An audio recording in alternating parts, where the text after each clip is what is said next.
Kasambahay! Gusto mo bang magsimula ng isang food business pero limitado ang iyong puhunan? Narito ang mga food business recipes na maaari mong magawa sa halagang 250 pesos hanggang 2,500 pesos. Pritong mani. Isa ito sa paboritong kutkuti nating mga Pinoy. Tinatangkilik ito ng karamihan at may demand araw-araw. Magsimula ng isang kutkutin business sa halagang 250 pesos per recipe. Banana cupcake. Ang hinog na saging ang nagbibigay ng distinct flavor sa cupcake na ito. Mura at madaling mahanap ang mga ingredients. Maaari mong simulan ang low-cost recipe na ito sa halagang 300 pesos. Hopya. Isa sa mga all-time bida ng ating merienda.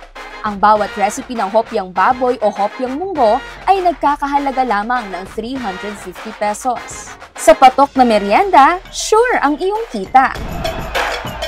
Classic yakisoba. Ito ay Japanese stir-fried noodle dish. Simple ang sangkap at madaling lutuin. Bagay sa food stalls at events. Nagkakahalaga ng 600 pesos kada recipe nito. Pansit palabok. Ang isa sa pinakasikat na noodle dish ng Pilipinas. Bahagi na ng ating hapagkainan mula sa simpleng salo-salo hanggang sa malaking selebrasyon. Sa halagang 1,000 pesos kada recipe, mayroon na itong 8 to 10 servings. Donuts. All-day snack na may iba't ibang fillings gaya ng custard, strawberry at chocolate.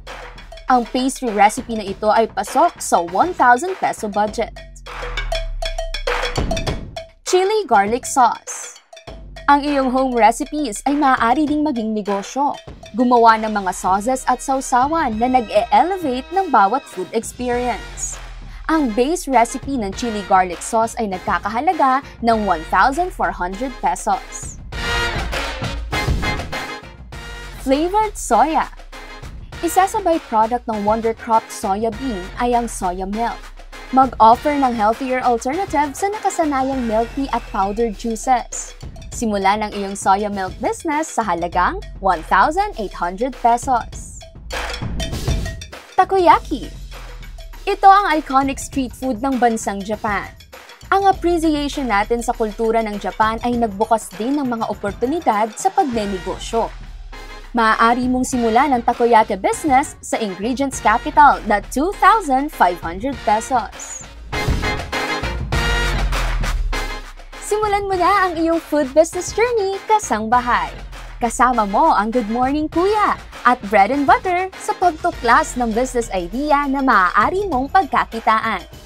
Kasambahay, palagi nating tatandaan, sa ating pagnenegosyo, kapag may tiyaga ay may pagpapala.